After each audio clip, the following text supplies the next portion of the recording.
Steel Reflections. When the email arrives, I'm sure there's been a mistake.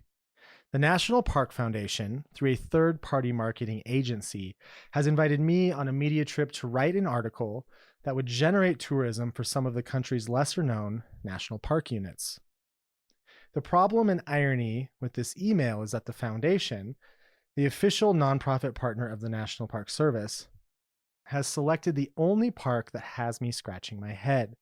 The single unit that could redirect the NPS's storied legacy predicated upon monumentalism, recreation, and preservation. It's perhaps our most unique national park and where the fate of the National Park Service is playing out.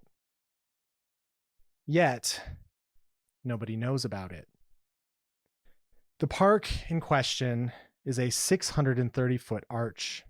In terms of geology, this measurement would be record-setting, more than doubling the world's next closest arch in both height and span, if the thing was natural. But it's not. The arch is human-built, constructed between 1963 and 1965, and, according to its funding advocates, to be a memorial to the men who made possible the Western territorial expansion of the United States. Stainless steel covers the structure and glistens to city lights, with corporate logos like Shipworks and Hyatt owning the immediate skyline. Interstate 44 runs beneath the 91-acre park property, offering the bustle and air pollution of a 2.9 million person population skittering hither and yon. No night sky, no silence, just a city predicated upon industrial progress and its consequences. What we have is downtown St. Louis, Missouri, and its freshly designated Gateway Arch National Park. To understand the significance of this outcome first requires a minor understanding of the National Park Service's tangled history of development, establishment, and expansion.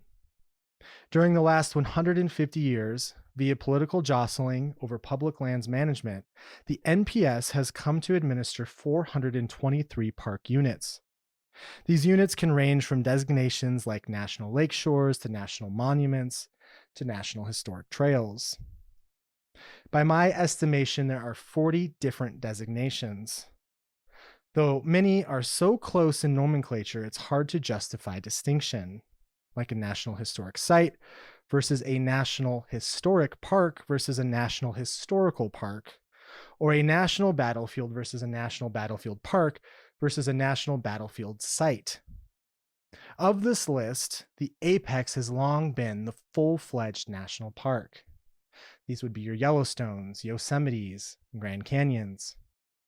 Of the 423 units, 63 are national parks. Gateway Arch, formerly designated as a national memorial, is now included in this elite group. The designation upgrade came on February 22, 2018, when President Trump signed into law S-1438, the Gateway Arch National Park Designation Act, setting in motion the rebranding of Jefferson National Expansion Memorial. Trump's signature came on the heels of congressional approval, which faced little opposition and moved through the House and Senate within 8 months. For context, it took over a decade for Grand Teton to get approval. Senator Roy Blunt, one of the Gateway's legislation Republican sponsors, explained that renaming the park will better highlight its central feature and make it more immediately recognizable to the millions of people who visit St. Louis every year. Further research gives similar reasonings. It was a bipartisan move in a bipartisan state during a time of little compromise and cooperation in Congress that united both parties under a mutual interest. Rebranding the memorial as a national park was sure to re-stimulate Missouri's stagnant economy and draw tourists in through the trusted outdoor trademark. And it worked. The lasting cost of the alteration, however, beyond Gateway's $380 million remodeling job, the majority privately funded, falls on the park system as a whole, challenging its values and own identifying rhetoric like, generally, a national park contains a variety of resources and encompasses large land and water areas to help provide adequate protection of the resources. What's puzzling then is that there is little inherently natural or expansive about Gateway. The property in total equals 69 football fields, something you could walk in an afternoon. By comparison, Death Valley National Park equals 2,575,758 football fields. The only arguable resource at Gateway is educational and, hence, requires no more protection beyond that of an underground museum and a historic courthouse. Other parks protect the tallest, biggest, and oldest trees on the planet, the world's longest cave system, the country's cleanest and deepest water, the tallest peak in North America, the darkest night skies, the few places that still have true silence, temperate rainforests, ancient bedrock, petrified barrier reefs, the majority of the world's geothermal features, and all the biodiversity that spans from the Arctic Circle to the Everglades. Yet, Gateway's trees are planted and ponds artificial.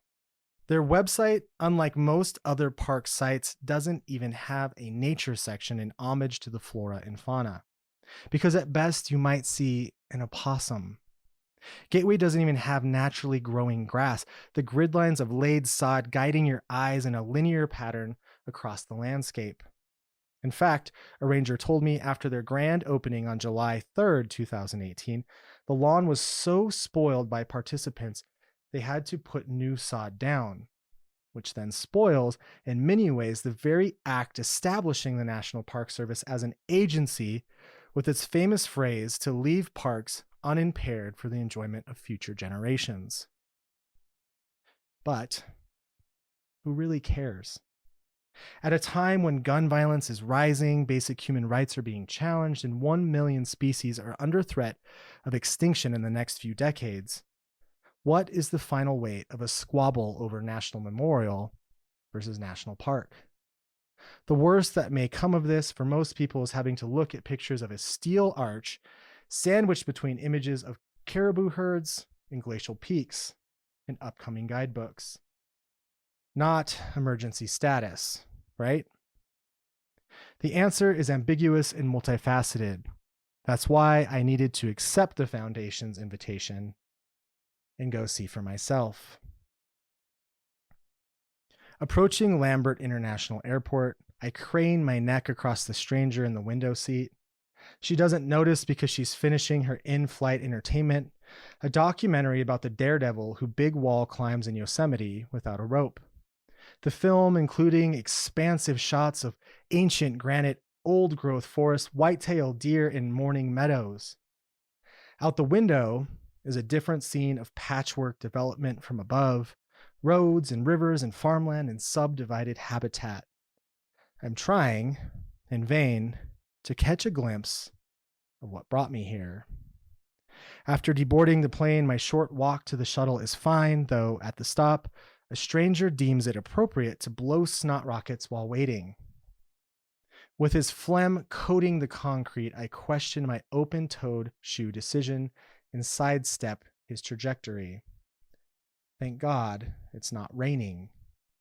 Someone else, a character in my periphery, is trying to earn me as an ally in his complaints against the shuttle delay. I let headphones act as a barrier to privacy and keep my gaze low, though this is where the mucus lives. I pretend to look at Instagram. Once at the rental lot, I meet my friend Alex, a photographer and Native American Studies graduate student I've invited to join me on the journey. He's traveled from our hometown of Montana, a place just 20 miles from the headwaters of the Missouri River. Of the 3 rivers that converge there, 2 consummate in Yellowstone. These watersheds form a lifeblood that gives vitality to the Midwest, traversing 7 states before reaching St. Louis and fusing into the mighty Mississippi. He and I have smoked many late-night cigarettes on the Missouri's riverbanks. To be here together at the river's terminal point feels, somehow, sacred. The sentiment is short lived. From Hertz, the interstate traffic is terrible. I'm told a shooting is to blame, 3 dead, and I know I wasn't made for this, not for population centers this size. But we head toward the Hyatt nonetheless, to the heart of downtown, and as we take the bend somewhere near College Hill, the magic finally happens. Alex says as much. There she is. And just like Rainier over Seattle or Fuji over Tokyo, the 630-foot glistening stainless steel structure brings magnitude to this horizon, emerging between brick industrial buildings and dull concrete overpasses. It triggers between my synapses. I gawk. The St. Louis Arch. It's gorgeous. And though I once lived in this state 15 years ago, I'd forgotten how stunning our country's tallest monument is, a point of architectural esteem on par with the Eiffel Tower. I feel American pride, but unlike Rainier or Fuji, the site is not inner city juxtaposed with outer wild. It's not the promise that somewhere beyond these gridlocked roads is refuge from the racket of autos and light pollution and phlegm-covered sidewalks. No, this represents something different, something foreign to me. This is perhaps a national monument for the next generation, a national park for those reared in cities, those reared on the internet, those facing barriers of transportation and the rising costs of recreation. My first and last reaction is to scoff at the absurdity. This thing? A national park? But then I wonder if my response is steeped in privilege. This might be the best solution to a rising necessity of green space in a growing world of concrete. Alex and I approach our destination, a corporate hotel directly across the street from Gateway. I'm still enthralled with the magnitude of the arch, the structure drawing my eyes skyward every time a new view opens, a distraction more dangerous than texting and driving. This city, by American standards, is old, founded in 1764 by French fur traders. Prior to that, Native American mound builders settled the riparian zone, commemorated by the nearby Cahokia Mounds State Historic Site, and later became ancestral lands to the Osage, Miami, and Sioux tribes. St. Louis officially joined the United States through the Louisiana Purchase in 1803, operating as a major trading post along the Mississippi. That is, humans have long made use of the river. This becomes important to me because in 1804, Lewis and Clark embarked from these very riverbanks to set the ethos of Manifest Destiny into motion, following a 2,341-mile Missouri River that led all the way to the future site of my hometown in Montana. And now, 215 years later, I gape beneath a contemporary marvel commemorating the United States president who made it all possible, Thomas Jefferson, and his formerly Christian National Expansion Memorial. Times have changed, but the hubbub hasn't. Horns blare to slight traffic errors. Sirens somewhere in the distance ricochet through the municipal canyons. Parking is a nightmare. Our room is exceptional, though, standard in most conventional ways, but with a view. From 14 floors up, we have this panoramic overlook of the park. To the left, east is half of the arch. Below is the visitor center entrance, a circular plaza with a shallow infinity pool that leads patrons to the underground museum. To the right, west, is the old courthouse, which is also included in the park property in sight of the famous Dred and Harriet Scott case. This famous building is where the black enslaved couple, plus their 2 daughters, sued for their freedom, litigating for a decade and making it all the way to the Supreme Court. Dred and Harriet ultimately lost their fight for freedom, but the case provided momentum to the anti-slavery movement and gave headway to the Civil War. The courthouse's 19th century architecture stands out amongst modernity, the cast iron dome making many believe it to be the state capital, though this honor belongs to Jefferson City. Kids cruise about on scooters. People walk Luther Eli Smith's squares, curvaceous sidewalks, the park designed to mitigate any hard lines and corners. Besides, well, the sod, of course. Directly beneath the arch, a group is playing soccer. Beneath them, the buried museum. The Mississippi flows beyond the arch, river boats along the closest bank, Interstate 55 crossing to Illinois further south, hollowed plains, ubiquitous. Alex, being Alex, is ready to go, camera in hand. There will be no rest amidst his curiosities. From the elevator, we pass the hotel's sports bar, their in-house Starbucks, the valet station, cross Chestnut Street, and then we're in a national park. The only other place this is remotely possible is Hot Springs National Park, also in an urban setting and formerly the smallest national park at 5,500 acres, 61 times the size of Gateway. We walk to the grassy knoll at the center of the park, almost drawn there, situated between the arch and the old courthouse. From here, the arch is fully visible, this mercurial band in the sky, the upward bend replicating the droop of a hanging chain. This must be the most iconic spot to take a picture in the park, perhaps the whole city, just like the tunnel view in Yosemite or Delicate Arch in Utah. An older gentleman next to me, framing the scene with his smartphone, chuckles with pleasure to the quality of his shot despite the lighting. Pretty incredible, isn't it? I say. Never thought I'd get to see it in my life, he responds, with the reverence of standing before Egypt's great pyramids, not taking his eyes off the structure. Any small talk would ruin the romance, so I just admire him admiring the arch at the twilight's last gleaming. With the sun now set, streetlights trigger and enhance the scene. Bugs swarm, trees become silhouettes. The stainless steel bends and amplifies the glow. Clouds gather. Alex is swapping lenses to accommodate new needs, setting up tripods, splaying out on his belly, having me pose for stilled shots, having me aim my phone's flashlight to enhance a scene. And by the time we reach 4th Street, near the old courthouse, he's so wrapped in his art that he's leaving gear just strewn about amidst the sidewalk, and I experience this anxiety I've never felt in a national park before. I'm concerned his stuff is going to get stolen. Groups of drunks walk by, enjoying the downtown scene. Teens pass through our shots with the intention of disruption. Anyone could grab a lens and run, disappearing to the side streets of a city we're not familiar. St. Louis, after all, has one of the country's highest crime rates. The encompassing streets then become odd demarcations of park and city, creating clear distinctions between people groups. Not everyone is here for the NPS experience. Most aren't. They pass by with no regard. It's just a city like any city, and we're tourists. There's no unspoken agreement of the wild.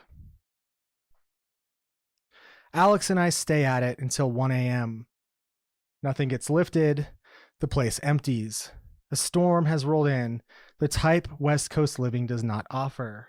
And in between lightning strikes and its subsequent booms from the curated trees on the periphery, I hear birdsong. The moon hangs as a sliver, surprising peace. Yet, similar to all city parks after dark, it feels as if we're violating an ordinance and shouldn't be here, but no one comes to prove the assumption, making me contemplate what lurks in the shadows beyond the birds. Alex shows no concern, snapping away. His only fear is that his 1,000 image memory card won't suffice. Fearful his cheap travel iPod, recently purchased as a last-minute fix, won't still the camera's waver. I don't mention the paradox of being in a national park after midnight while also being in the heart of a city, removed from camping and adequate hiking trails. But I do pay service to my growing paranoia. What if it's all a ruse? I say, like a smokescreen. Well, what do you mean? It's just interesting, that the current administration has been so adamant about opening public lands to resource extraction, like in Bears Ears and Grand Staircase Escalante. Yet they're upgrading the protection in places like this.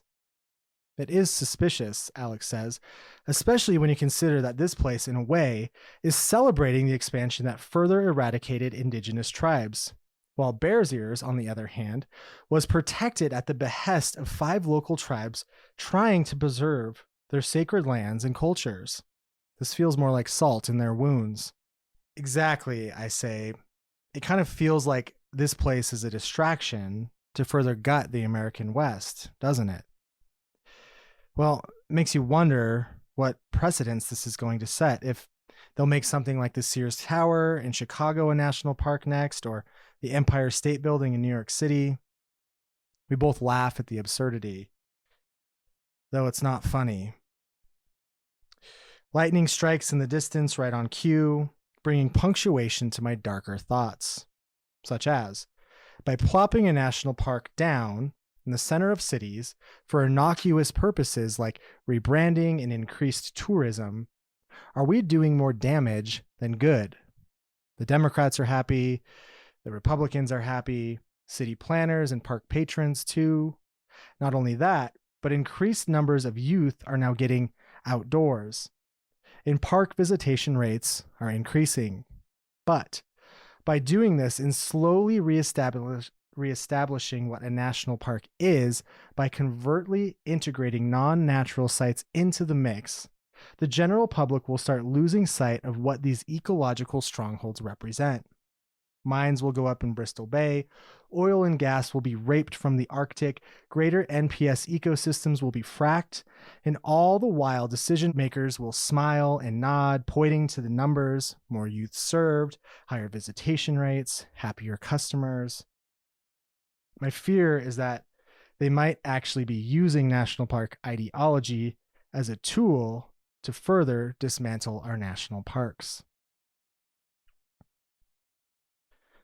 Alex and I go silent with the thunder, as if the theatrical act is supposed to end. A metaphorical curtain closing on the nicely kept lawn, our country's most cherished river, and a giant, beautiful arch, bringing embodiment to all our growing doubt. I place my hand one last time on the stainless steel before heading to bed. I want to believe in the benevolence of this place, but catch a faint recollection of myself in the structure. Distorted, muted, mercurial, a representation of something undiscernible, a reflection of something familiar yet skewed, the future of our national parks. The next morning, after Hotel Starbucks, we join our media tour and descend into the belly of the beast. The entrance line to the underground attraction is long, but escorted by the park's superintendent, Mike Ward, we bypass the wait and head straight to security. This doesn't give much time to inspect nuance, but even from the lobby, with a stunning view of the old courthouse to the west, I already know it's the nicest American museum I've ever seen. Everything is state of the art, from the ticket centers, flat screen TVs to the trash cans. Everything mostly beige and silver, feeling futuristic like the deck of a Star Trek spaceship. Even the slated ceiling creates this optical ease that makes you want to move further underground. But first, metal detectors.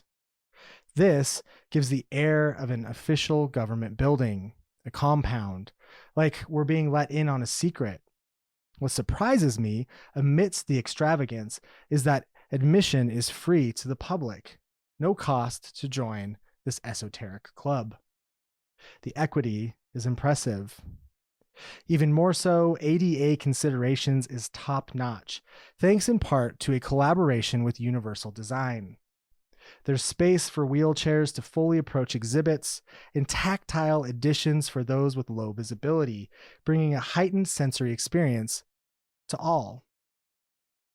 After security, you cross over one of the country's largest terrazzo maps, a U.S. atlas cast onto the floor, allowing visitors to walk historic trails of the West and follow the rivers that made St. Louis an influential nexus.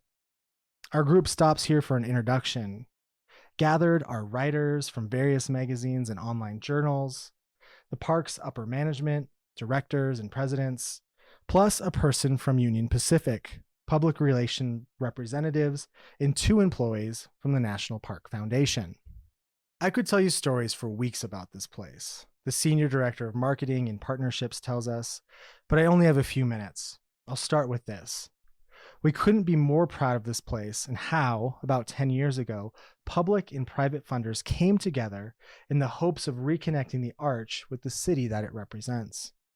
One of the major changes you may have already noticed is that there's only one entrance to the museum, the west entrance, from which you just came.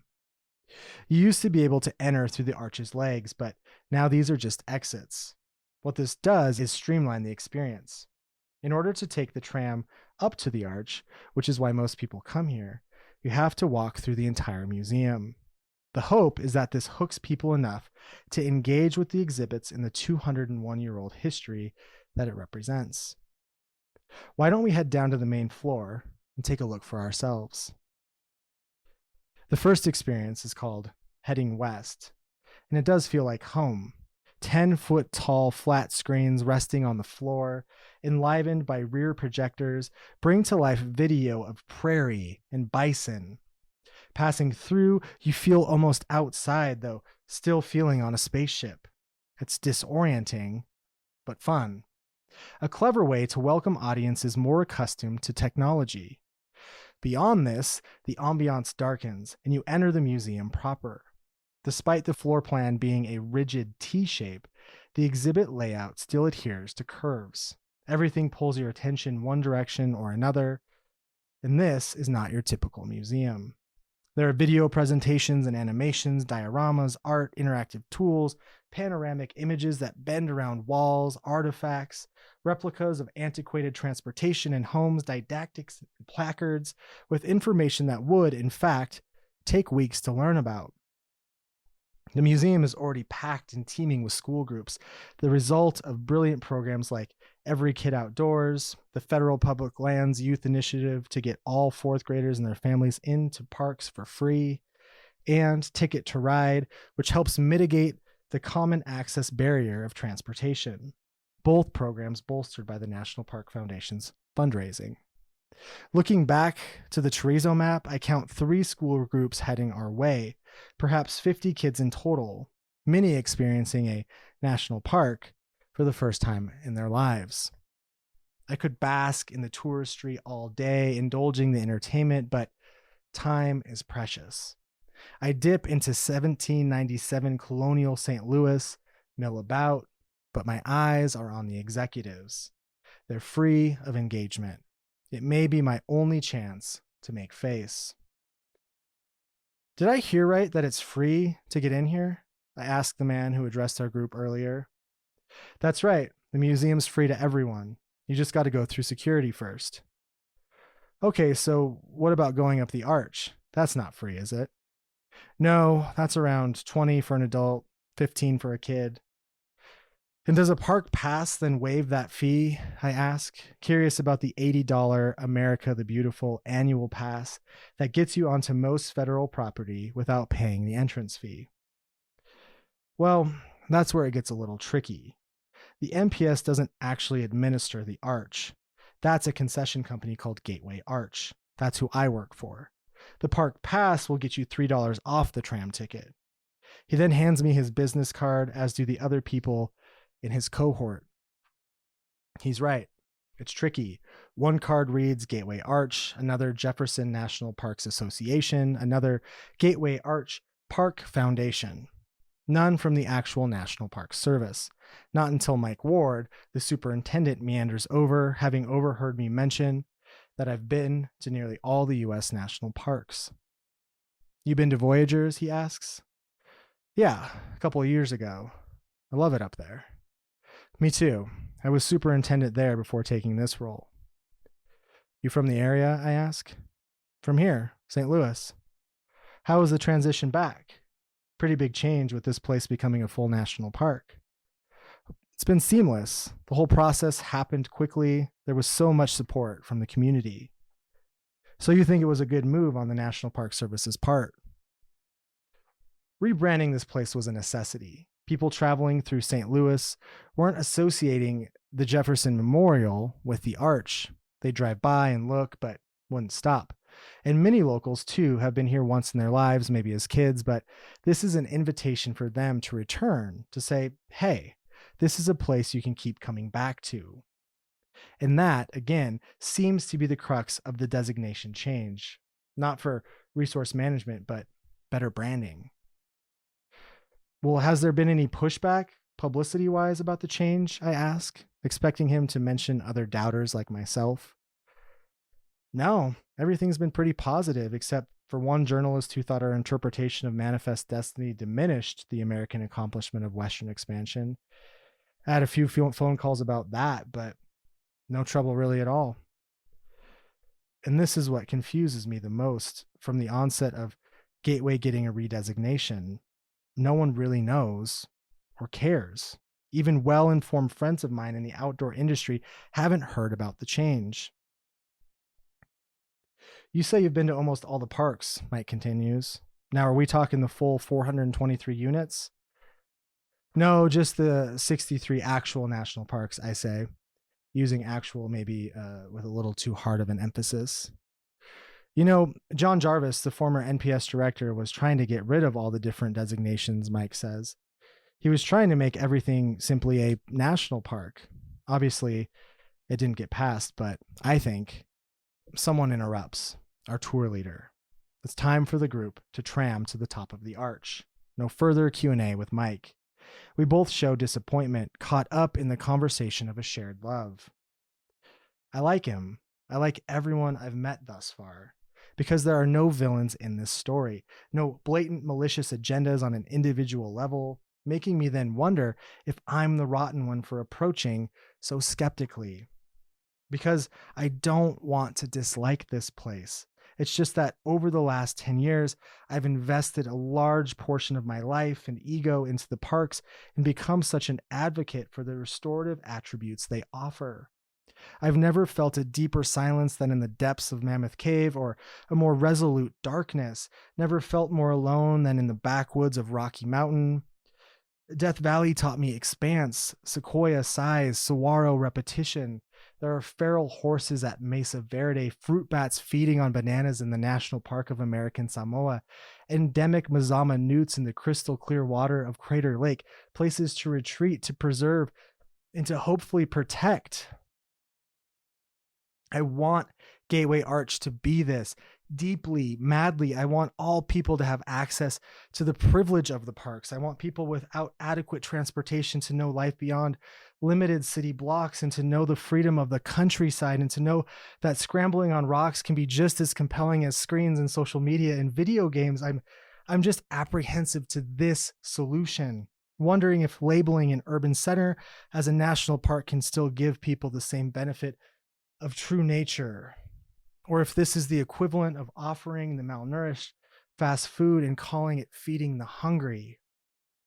Maybe true nature is the fallacy then, a constructed idea no longer applicable to the 21st century. My greatest hope is that this place truly becomes a gateway, that first-time parkgoers will enliven to the experience and resolve to make time outside a deeper intention in their day-to-day. That this park unit can become their first and then act as an opening to their second and third, perhaps visiting Ulysses S. Grant National Historic Site or Ozark National Scenic Riverways, or further yet, Smoky Mountains National Park.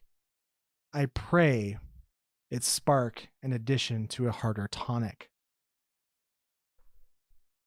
The journey to the top is perhaps the most impressive. It feels like a Disneyland ride. You wait in line, but while you do, You're distracted by a well-edited and well-animated short film about the era of the arch's development.